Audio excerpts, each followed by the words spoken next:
Investigation. A conservative writer and associate of Trump confidant Roger Stone says he's talking with Robert Mueller's team about a plea deal. Exactly what Jerome Corsi knows and what it would mean for the president are not clear tonight. What is clear, it is not good news for Mr. Trump. Correspondent Kevin Corke is outside the president's Florida resort tonight. Good evening, Kevin. Evening, Mike. You're right. Jerome Corsi, and I can't stress this enough, is not directly tied to President Trump, though, as you mentioned, he is an associate of Roger Stone, who was a Trump advisor back in 2016. But what we do know is, as he continues to possibly create a situation which could lead to a plea deal with the Mueller team, certainly that is newsworthy, and I think everyone can agree it may not be very good news for the president. The written answers to the witch hunt that's been going on forever. No collusion, no nothing. They've been finished. While the president remains steadfast in his denial of any Russian collusion connected to his campaign, the special counsel's office continues to tighten the net on a number of individuals who were close to the Trump orbit. The latest, Jerome Corsi, who, like former Trump advisor Roger Stone, has been linked to the controversial website InfoWars and is reportedly in talks with the Mueller team about a possible plea deal stemming from the ongoing Russia probe. The Mueller team questioned Corsi as part of an investigation into Stone's connections with the website WikiLeaks and its founder Julian Assange. Mueller is trying to determine whether Stone and other Trump associates had advanced knowledge of WikiLeaks' plans to release damaging Clinton emails during the campaign. If a plea deal is agreed to, Corsi would join more than a half dozen others convicted by the Mueller team, though none of the accused has been convicted of crimes related to Russian collusion involving the Trump campaign. While the Corsi news reverberated across Washington, the president, enjoying the holiday break in Florida, kept his focus, at least online, on the ongoing crisis at the border, where thousands of migrants have collected, hoping to push their way into the U.S. by way of asylum. But from the installation of miles of razor wire, the hours-long shutdown of one port of entry, to the authorization of the use of lethal force by the military, the Trump administration has rebuffed that effort, instead applying pressure on Mexico, where there is increasing pressure to move the migrants in one direction or the other. You got to have borders. If you don't have borders, you don't have a country. If we find that it gets to a level where we are going to lose control or where people are going to start getting hurt, we will close entry into the country for a period of time until we can get it under control. While critics may reject the administration's policies, the president on Twitter today seemed content to pass the problem to Congress, calling on Republicans and Democrats to come together, adding that after 40 years of talk, it is finally time for action. Mike, it is unclear what Corsi might plead guilty to or even offer a plea for, although previously he has suggested he may be indicted for allegedly lying to federal prosecutors, Mike. All right, something to watch there, Kevin. The Justice Department made a Black Friday request to the Supreme Court. What do we know, Kevin? Yeah, you're right on the money. The Trump administration is asking the Supreme Court to take up this issue of the president's proposed ban on transgender individuals serving in the U.S. military. The Solicitor General, Noel Francisco, is asking the justices to take together at once all the challenges and rule on this issue during this term. Mike? Kevin Corke leading us off with the president, West Palm Beach, Florida. Kevin, many thanks. There may be another legal problem developing for the president's acting attorney general. This one involves whether Matt Whitaker received funds for his 2014 Senate campaign when he was still working for the federal government. Correspondent Ellison Barber has details. It's wonderful to be here. A federal investigative agency has opened a case file to review allegations that Acting Attorney General Matthew Whitaker violated the Hatch Act. A spokesperson for the U.S. Office of the Special Counsel, an independent federal and prosecutorial agency which is not related to the team led by Robert Mueller, says the OSC received 2 complaints. At issue are campaign contributions. Whitaker ran for Senate in 2014. According to Federal Election Commission filings, Whitaker for U.S. Senate received 4 contributions in January and February of this year. At the time, Whitaker worked as chief of staff to Attorney General Jeff Sessions. The Department of Justice declined to comment, but a source close to Whitaker pointed Fox News to a 2001 advisory opinion from OSC. It says, quote, an agent or the campaign organization of a candidate who later became a federal employee could continue to organize and promote fundraising events to retire campaign debt. He's the one who has a $50,000 loan out to the campaign. That money, if it's being used for debt, would be coming to him. He he should be disclosing it. So if he gets out of the Hatch Act violation, he may be walking in to a financial disclosure problem, which can carry perjury charges. From the moment President Trump named Matthew Whitaker acting attorney general, his past has come under fire. He's called for, quote, pulling the reins back on the Russia investigation. That's hardly a neutral arbiter. 3 Democratic members of the Senate Judiciary Committee are challenging his appointment in court. Once I choose somebody, they always go through hell. Some Democrats say a potential Hatch Act violation is enough to prove Whitaker should not serve as acting AG. The Hatch Act just adds one more thing to a rather long line of very serious questions. Bottom line is, he should leave. He should leave now. American Oversight describes itself as a nonpartisan organization. The executive director worked as a State Department attorney under the Obama administration. Mike? Ellison Barber live here in Washington. Ellison, thanks a lot. The former head of USA Gymnastics says the U.S. Olympic Committee was informed about sexual abuse in the sport more than 2 decades ago, long before the scandal involving national team doctor Larry Nassar. Federal court filings cite Kathy Scanlon saying she told the Olympic Committee about the situation shortly after she came aboard in 1994. She says little was done to address the issue. No comment so far from the Olympic Committee. There is said to be new evidence tonight that may further implicate Saudi Arabia's crown prince in the murder of a Saudi journalist. It comes as the prince embarks on a road trip designed to reinforce his status. Correspondent Benjamin Hall tells us so far the prince is staying in friendly territory. Setting foot abroad for the first time officially since Jamal Khashoggi was killed, Crown Prince Mohammed bin Salman on a regional tour of allies, showing the world he remains de facto ruler of Saudi Arabia and has support. But Turkey refuses to let Khashoggi's murder pass, and now reports in Turkish media suggest the CIA has a second recording, a phone call in which the Crown Prince gives instructions to his brother, Saudi ambassador to the US, to silence Khashoggi as soon as possible. Asked about it yesterday, President Trump said only, "I don't want to talk about it. You have to ask them." There have been some new repercussions. France today imposing sanctions on 18 Saudi nationals in connection with the case. The same individuals targeted by the US, the UK and Germany. But yesterday, President Trump continued to make it clear he was not considering sanctions on Saudi Arabia. No, not at all. Saudi Arabia has been a long-time strategic partner.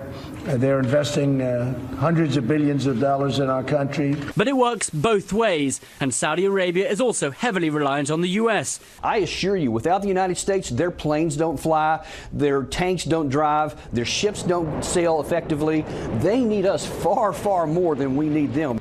Next week, Crown Prince Mohammed bin Salman flies to Argentina for the G20 summit. There, he will meet face-to-face with both President Trump and President Erdogan of Turkey. And it'll be very interesting to see if there are bilateral meetings on the sidelines. Mike? We'll be watching at Benjamin Hall in London. Thank you. Stocks posted their worst Black Friday numbers in years. The Dow lost 179 during a short trading session. The S&P 500 was down 17. NASDAQ lost 33. For the week, it was ugly. The worst Thanksgiving week since 2011. The Dow lost almost 4.5 percentage points. The S&P 500 dropped almost 4. NASDAQ fell 4.25. Up next, whatever happened to President Trump's promise to fill his cabinet with all the best people? First, here's what some of our Fox affiliates around the country are covering tonight. Fox 6 in Birmingham, Alabama, as one person is killed, 2 injured in a shooting at a suburban mall last night. Police in Hoover say the suspect shot an 18-year-old male. A 12-year-old female was also wounded. The 21-year-old suspect fled and was later killed by police. Fox 9 in the Twin Cities, where authorities are investigating a house explosion in St. Paul this morning that injured at least one person. That person was inside the home and was pulled from the rubble. No word on the victim's condition. 8 residents in surrounding homes were displaced. The cause of the blast was not immediately determined. And this is a live look at a rainy and foggy San Francisco from Fox 2. The big story there tonight, the commissioner of the Food and Drug Administration says the multi-state E. coli outbreak revealed earlier this week is thought to be connected to romaine lettuce grown in California. Commissioner Grow has questions surround the futures of Interior Secretary Ryan Zinke and most recently Homeland Security Secretary Kirstjen Nielsen. In tonight's Whatever Happened To segment, my colleague Bret Baier looks at the president's relationships with other cabinet members whose careers in Washington came to a sudden end, to see whether the writing may be on the wall. President Donald Trump is hinting of changes to come. I'm very happy with almost all of my cabinet. Before he was president, Mr. Trump vowed he would fill his cabinet with top-notch nominees. The cabinet, we're going to have all the best people. We're going to find out who they are. But it turns out some did not have the best judgment. Some of the president's cabinet members are opting not to fly with the public. Health and Human Services Secretary Tom Price became the cabinet's first casualty.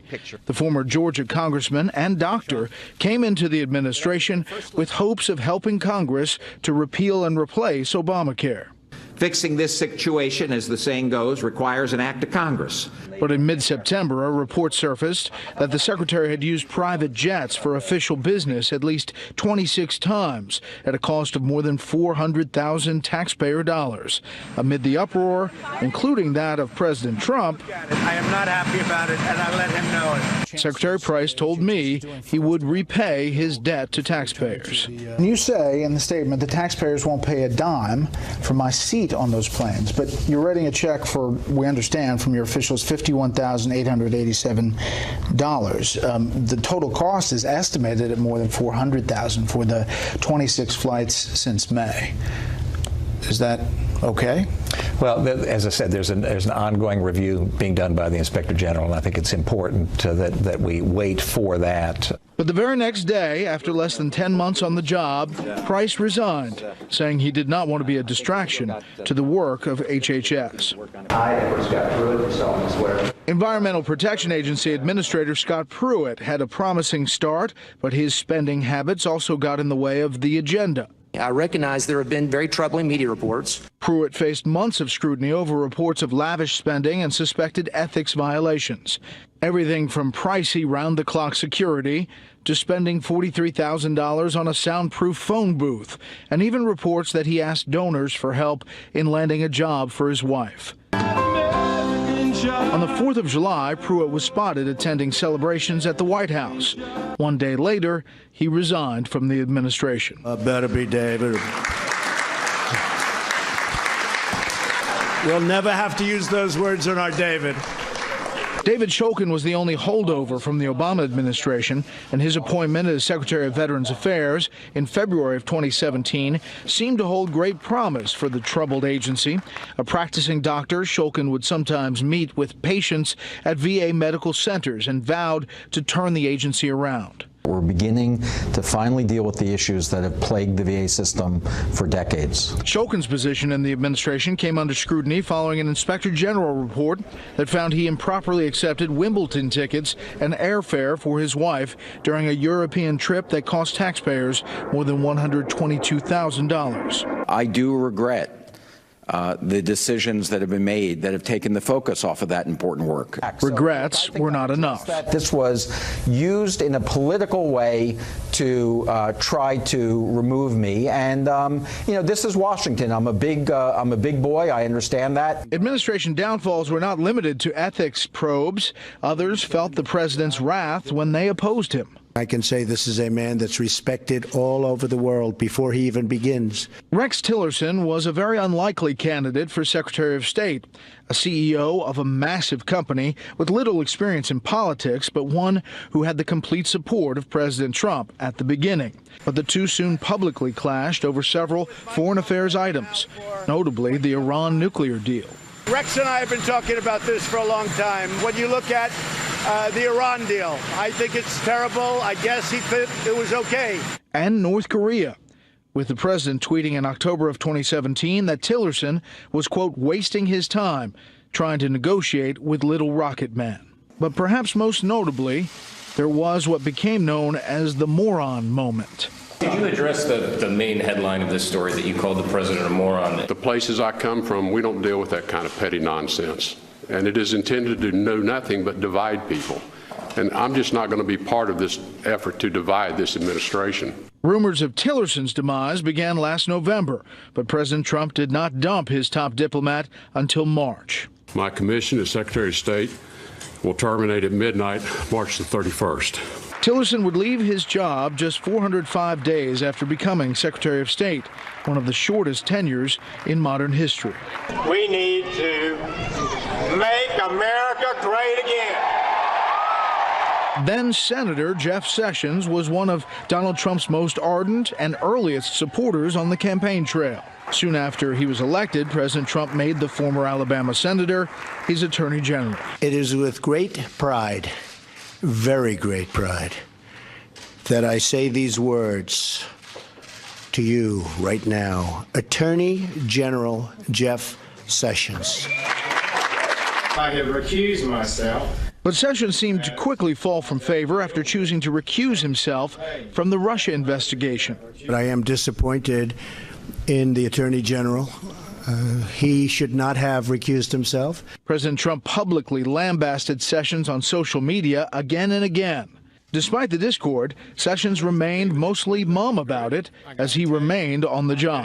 How's your relationship with President Trump now? Well, it was a little rocky there for a while. Well, we had the president's very clear about when he's happy with somebody and when he's not happy with somebody. But President Trump kept the heat on his attorney general, saying he would have liked a do-over on his AG pick. Jeff Sessions never took control of the Justice Department. Questions about his future went on for months. President Trump says he will not fire his Attorney General, Jeff Sessions, before the November midterm elections. But after that, the president would not commit. Finally, one day after the midterms, the president officially asked Sessions for his resignation. Now, the question is, who's next? In Washington, Bret Baier, Fox News. Up next, will Democrats cut military spending once they take over the House? First, beyond our borders tonight, an explosion ripped through a mosque inside an Afghan army base in the country's volatile eastern coast province as Friday prayers were drawing to a close. 27 soldiers were killed and 57 wounded. The blast may have been set off by a suicide bomber or a remotely detonated bomb, but nothing was officially confirmed and details were sketchy. No group immediately claimed responsibility for the explosion. Facebook CEO Mark Zuckerberg is refusing to testify in a hearing with lawmakers from 7 different countries. That's according to the Washington Post. Zuckerberg will send a subordinate instead. The lawmakers said in a statement today they still believe Zuckerberg is the appropriate person to talk about data privacy, safety, security, and sharing. Some of Amazon's workers in Europe are protesting against what they call unfair work conditions. The move is meant to disrupt operations on Black Friday. Amazon Spain says about 90% of workers at a logistics depot near Madrid joined a walkout today. Amazon has diverted cargo deliveries to its other 22 depots in the There is growing concern tonight about what Democrats might do to the defense budget once they take control of the House next year. Tonight, national security correspondent Jennifer Griffin reports on the possibilities and the ramifications. If you'll remember, defense was cut over the Obama years about 20% in real terms. The outgoing Republican chairman of the House Armed Services Committee is warning America, beware of drastic cuts to the defense budget now that the Democrats have taken the House. What we also saw was an alarming increase in accident rates across the board. What I worry about is slipping backwards and losing the progress that we have begun to make. Congressman Mac Thornberry says Democrats want to cut missile defense and cut building 2 new low-yield nuclear weapons. The leading Democrat on the House Armed Services Committee, set to take over as chairman, Adam Smith, vowed prior to the election in November he wants to cut the $716 billion defense budget. I think the number's too high, and it's certainly not going to be there in the future. Smith joked Republicans always try to scare people. Every threat we ever hear about, we're not ready, we're hopelessly outgunned, outmanned, everything is it's all falling apart, we're all going to die, basically. All part of an effort to get us to spend a massive amount of money on any one of 1,000 different things. A new report from the Washington think tank CSIS, however, warns that 2 decades after 9/11, the number of Sunni Islamists operating around the world, now estimated at 230,000, has quadrupled despite 17 years of war. We're at near peak levels in the number of jihadist fighters. And a new bipartisan report by the National Defense Strategy Commission concluded for the first time since the end of the Cold War, the United States is at risk of losing a future war against Russia or China. The reason? Budget instability. President Trump has told the Pentagon and every other agency to cut 5% of their budget amidst skyrocketing deficits, just when the Pentagon was finally fixing years of neglect that had strained the force and its equipment. Mike? Jennifer Griffin at the Pentagon, thanks very much. President Trump is urging the top Republican and Democrat in the Senate to work together on criminal justice legislation. The president tweeted this morning, really good criminal justice reform has a true shot at major bipartisan support. Senator Mitch McConnell and Senator Schumer have a real chance to do something so badly needed in our country, already passed with big vote in House. Would be a major victory for all. Congressional Republicans already have their post-Thanksgiving plates full with budget issues as the days wind down toward the prospect of another partial government shutdown. Correspondent Kristen Fisher tells us where things stand tonight. The Republicans are in charge. And if the government shuts down, it's on their back. The congressional clock is ticking. And if members of the House and Senate want to keep the lights on, they'll have to act fast. December 7th is the deadline for Congress to pass a bipartisan spending bill to avoid a government shutdown. The big sticking points, funding for the border wall and protecting the special counsel's investigation. With respect to the Democrats here in the Senate and in the House, that we hope that they will decide that they want to play a constructive role and put up a record of legislative accomplishment rather than spending all their time launching investigations. The American people are watching closely, and they want to make sure that justice is served, and if there's a political effort to stop that, they'll notice. The Democrats have hinted at leveraging their votes by attaching protection for the special counsel to the year-end spending bill. And there's a threat from retiring Republican Senator Jeff Flake, who vows to hold up any more judicial appointments until the Senate votes on the Mueller protection bill. With only 3 weeks left, the post-midterm agenda is looking like a lame duck. And despite Democrats wiping out the Republican majority in the House, President Trump is making his own threats when it comes to the border wall. We're talking about quite a big sum of money, about $5 billion. If I was ever going to do a shutdown over border security, when you look at the people coming in, this would be a very good time to do a shutdown. I think that's going to be crucial. We're going to make sure, do everything we can in the lame duck to get that funding in. Senate lawmakers agreed to provide $1.6 billion for the border wall. But as Democrats prepare to take back the House, they're refusing to give in to the president's demands. We believe if President Trump stays out of the appropriations process, we can have a good bipartisan agreement and the government can move smoothly forward. Every time he interferes, it gets bollocksed up. So as it stands, the House and Senate have passed 5 of the 12 spending bills. Some of the remaining measures expected to make it to the floor include tax cuts, the farm bill, and criminal justice reform. Mike? Kristen Fisher here in Washington. Kristen, thanks a lot. Let's get more on the possibility of another partial shutdown. Rhode Island Democratic Congressman David Cicilline joins us from Providence. Congressman, great to have you.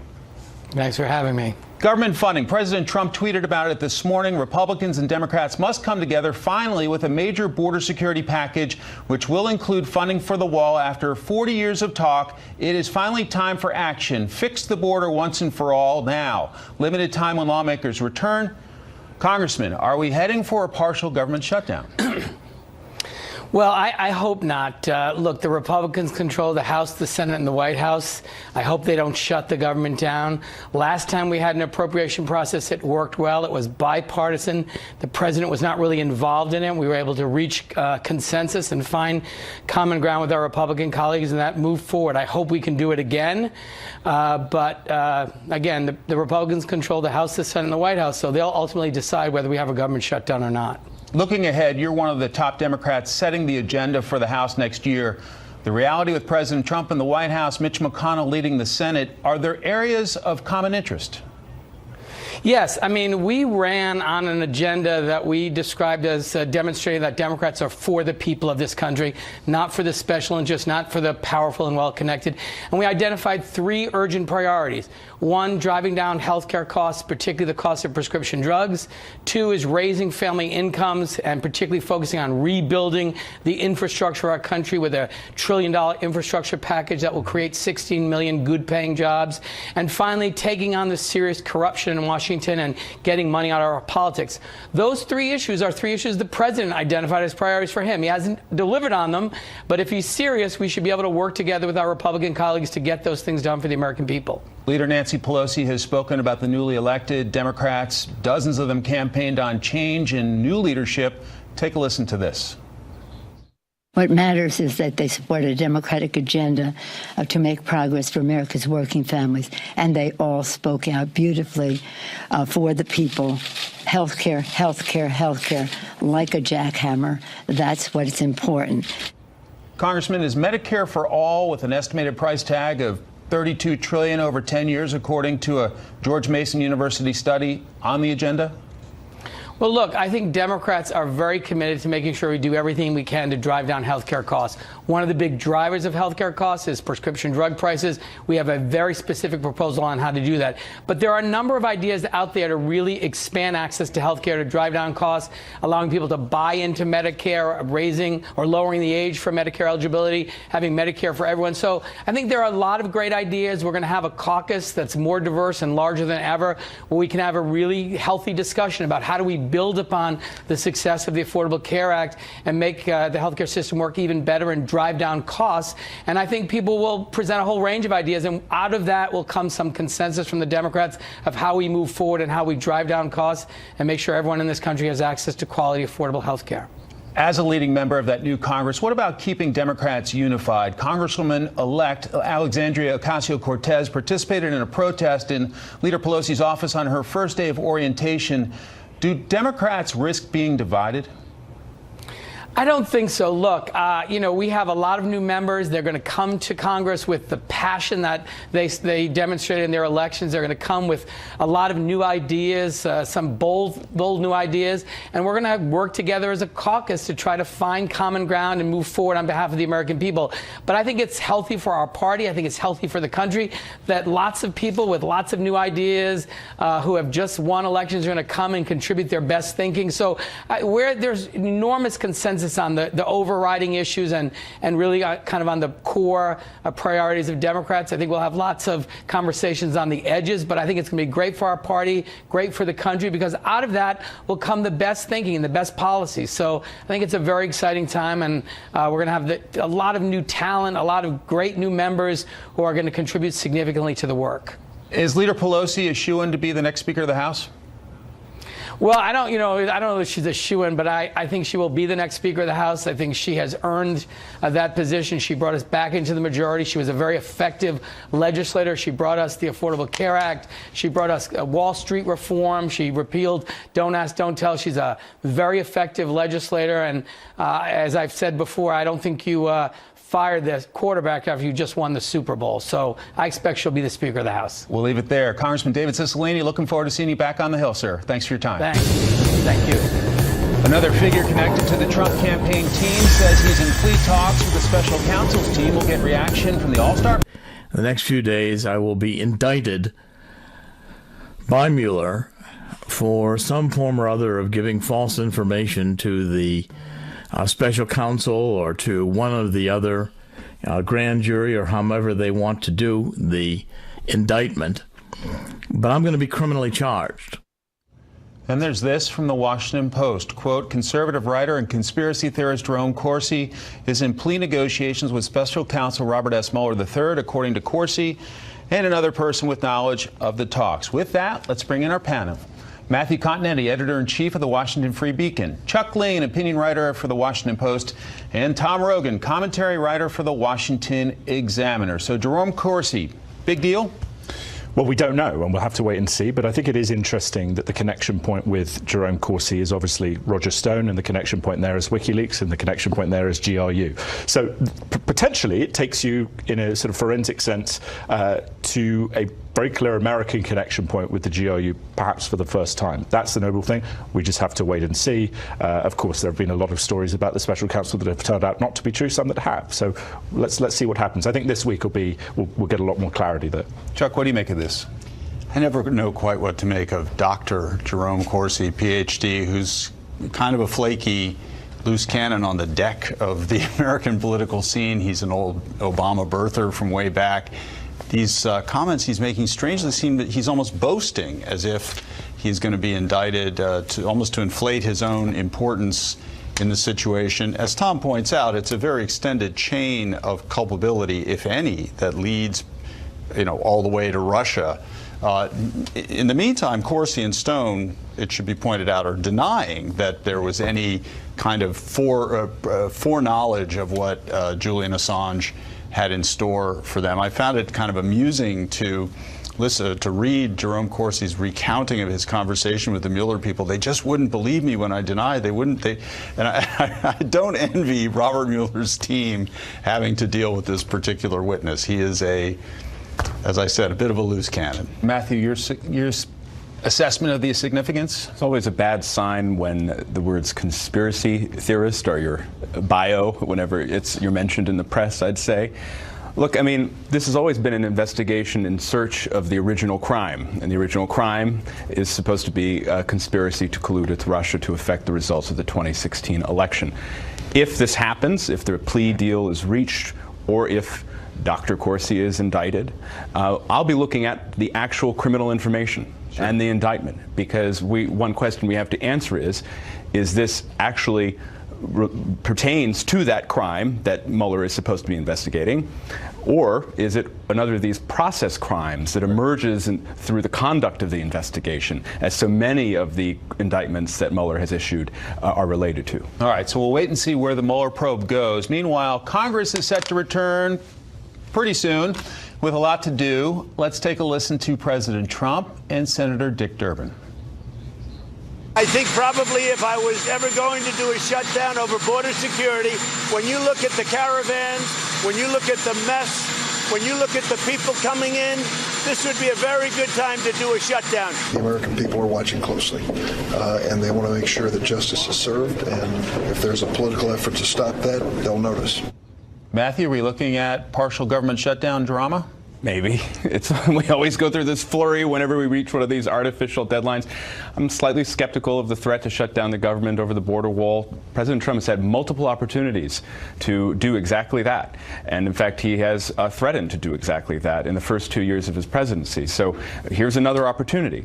And maybe he recognizes this may be his last best chance for the foreseeable future to actually get the funding for the wall that he needs. If that means a shutdown, well, with President Trump, he likes to always scatter that deck of cards and see what emerges. And to be clear, they're talking about giving him some of the money, just not all the money. Right, Chuck?